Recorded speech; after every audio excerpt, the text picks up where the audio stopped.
सियासत में दोस्ती और दुश्मनी कब बदल जाए कोई नहीं जानता, लेकिन इस बार जो हुआ उसने पूरे राजनीतिक समीकरण को पूरी तरीके से हिला कर रख दिया है। जिस राघव चड्ढा को आम आदमी पार्टी का चेहरा माना जाता था, वही अचानक बीजेपी में शामिल हो गए। लेकिन कहानी यहीं खत्म नहीं होती दोस्तों। असली खेल तो अब शुरू हुआ है, क्योंकि सवाल सिर्फ पार्टी बदलने का नहीं बल्कि सांसद की कुर्सी बचाने का भी है। और अब पूरा मामला सीधे सीधे संविधान और सभापति के फैसले पर टिक गया है। दरअसल आपको बता दूं, आम आदमी पार्टी के वरिष्ठ नेता संजय सिंह ने साफ कर दिया है कि वो राज्यसभा सभापति को पत्र लिखकर राघव चड्ढा समेत सातों सांसदों को अयोग्य घोषित करने की मांग करेंगे। उनका कहना है कि ये मामला संविधान की 10वीं अनुसूची यानी एंटी डिफेक्शन कानून के तहत आता है। ये हेडलाइन देखिए, बीजेपी में गए 7 सांसदों पर आम आदमी पार्टी का बड़ा वार, सदस्यता खत्म करने को राष्ट्रपति राज्यसभा अध्यक्ष से गुहार। अगली हेडलाइन देखिए, संजय सिंह बोले राज्यसभा के सभापति को पत्र लिखेगी आम आदमी पार्टी, 7 बागी सांसदों को अयोग्य घोषित करने की करेंगे मांग। बता दें, संजय सिंह के इस कदम ने पूरे सियासी घटनाक्रम को अचानक एक नया मोड़ लाकर खड़ा कर दिया है। अब मामला सिर्फ बयानबाजी या दलों के बीच आरोप प्रत्यारोप तक सीमित नहीं रहा है दोस्तों, बल्कि सीधे तौर पर संवैधानिक और कानूनी जंग में बदलता हुआ नजर आ रहा है। क्योंकि अगर ये याचिका स्वीकार हो जाती है, जिसके बारे में संजय सिंह बात कर रहे हैं, तो राघव चड्ढा और उनके साथ पार्टी बदलकर बीजेपी में शामिल हुए बाकी सांसदों की सदस्यता पर सीधा सीधा बड़ा खतरा मंडरा सकता है। आम आदमी पार्टी का साफ आरोप है कि ये कोई वैध मार्जर नहीं है, बल्कि खुला दल बदल है, जिसे तकनीकी शब्दों का सहारा लेकर सही ठहराने की कोशिश की जा रही है। ऐसे में ये लड़ाई अब सियासी मंच से निकलकर कानून के दरवाजे तक पहुंच चुकी है, जहां हर कदम का असर दूर तक देखने को मिल सकता है। वहीं इसी के साथ मैं आपको बता दूं, आम आदमी पार्टी को छोड़कर राघव चड्ढा ने भारतीय जनता पार्टी का जो है दामन थाम लिया है। ये बात आप भी जानते हैं। राघव के साथ साथ आम आदमी पार्टी के 6 अन्य और सांसद भी बीजेपी में शामिल हो गए हैं, जिसमें अशोक मित्तल, स्वाति मालीवाल और हरभजन सिंह का नाम भी शामिल है। इन 7 सांसदों में से पंजाब से 6 और दिल्ली से 1 स्वाति मालीवाल है। लेकिन अब इस पूरे घटनाक्रम के बीच सबसे बड़ा सवाल यही निकल कर आ रहा है कि क्या सच में इन सांसदों की सदस्यता जा सकती है, या फिर ये कानूनी दायरे में सुरक्षित रहेंगे।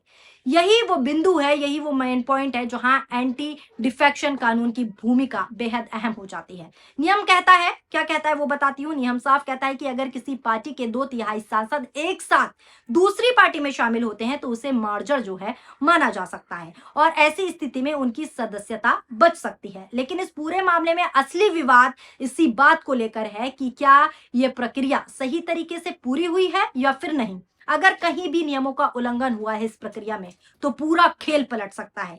यही कारण है कि अब यह मामला टेक्निकल बहस का केंद्र बन चुका है। सवाल ये भी उठ रहे हैं कि क्या ये वास्तविक विलय है या सिर्फ कागजों पर दिखाया गया एक रास्ता। अगर राज्यसभा के सभापति को यह लगता है कि मार्जर वैध है, मार्जर सही है, तो इन सांसदों की सदस्यता खतरे में पड़ सकती है। वहीं अगर इन नियमों के तहत सही माना जाता है तो ये पूरा विवाद खत्म भी हो सकता है। लेकिन फिलहाल जो स्थितियां बनी हुई हैं, स्थिति पूरी तरह से अनिश्चित बनी हुई है और हर पक्ष अपने अपने तर्कों के साथ मजबूती से खड़ा है। संजय सिंह भी अपनी बात रख रहे हैं और राघव चड्ढा भी अपनी बात रख रहे हैं। इसी बीच इस पूरे विवाद में एक और बड़ा नाम सामने आया है, जिसने इस बहस को और ज्यादा तेज कर दिया है।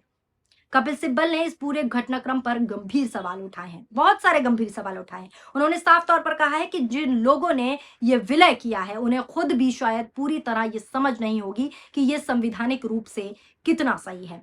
इसी के साथ साथ कपिल सिब्बल ने इसे एक गंभीर कानूनी मुद्दा बताते हुए कहा कि इस मामले को हल्के में नहीं लिया जा सकता और इसकी गहराई से पूरी तफ्तीश से जांच होनी चाहिए।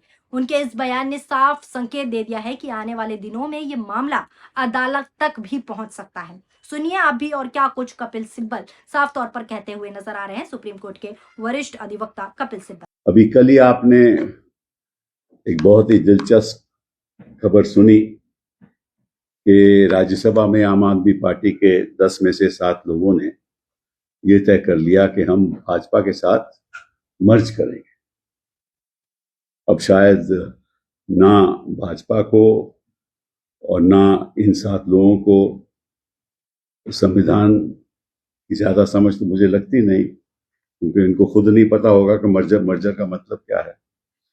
इतना इनको पता है कि किस तरह से किसी को खरीदना है, किस तरह से लोभ देना है, इस पे तो उनकी पूरी जानकारी है। लेकिन संविधान के मुताबिक ये सही है या गलत है, असंवैधानिक है या नहीं, मैं समझता हूं कि ना इनको मालूम है, ना भाजपा को मालूम है, ना उन लोगों को जो इसमें सहमति देंगे। अब मैं आपको मर्जर की बात बता दूं। पहले तो आपको मालूम है कि हिंदुस्तान में 1985 में 10th शेड्यूल लागू हुआ। इसलिए लागू हुआ कि एक दल से लोग दूसरी दल में जा रहे थे और फिर वहां पद ले रहे थे। तो फिर लोगों ने सोचा, पार्लियामेंटेरियन ने सोचा कि कॉन्स्टिट्यूशनल अमेंडमेंट करके इसको रद्द करना चाहिए। मतलब कि जो ऐसा काम करे, वो आया राम गया राम कहते थे उस समय, जो ऐसा काम करे उसकी जो नागरिकता, उसकी जो मेंबरशिप है वो रद्द होनी चाहिए। तो फिर उसमें 2 प्रावधान रखे गए। एक तो अगर पार्टी स्प्लिट करती है, मतलब कि अगर मेरे 99 लोग हैं कोई भी पार्टी के, और उसमें 1/3 ये तय कर लें कि हम अलग होने जा रहे हैं, हाँ, तो वो अलग हो सकते हैं, लेकिन 1/3 होने चाहिए। फिर होता क्या था कि पहले 10 लोग करते थे स्प्लिट, और उनके खिलाफ अगर पिटीशन डाली जाती थी ये गलत है, तो स्पीकर फैसला नहीं करता था, क्योंकि स्पीकर तो उन्हीं का होता था जो सत्ता में है। फिर 10 लोग और स्प्लिट करते थे, फिर 20 हो जाते थे, फिर भी 33 नहीं होते, फिर भी स्पीकर फैसला नहीं करता था। फिर 13 और हो जाते थे, फिर स्पीकर कहता था ठीक है। तो ये मामला चलता रहा, और फिर मेंबर ऑफ पार्लियामेंट सरकारों ने सोचा था ये बिल्कुल गलत हो रहा है, मतलब कि उस समय इसको डिस्क्वालीफाई होना चाहिए, और फिर सुप्रीम कोर्ट की जजमेंट आ गई। तो जो 1/3 का जो प्रावधान था स्प्लिट का, वो रद्द कर दिया, उसको निकाल दिया 10th शेड्यूल से। अब एक और रह गया मर्जर का। अब मर्जर का क्या मतलब है आपको मालूम है? मैं कहूं कि साहब मैं मेंबर ऑफ पार्लियामेंट में कहूं मैं बीजेपी में मर्ज हो सकता हूं, ये तो नहीं हो सकता ना, ऐसे तो कोई भी मर्ज कर देगा।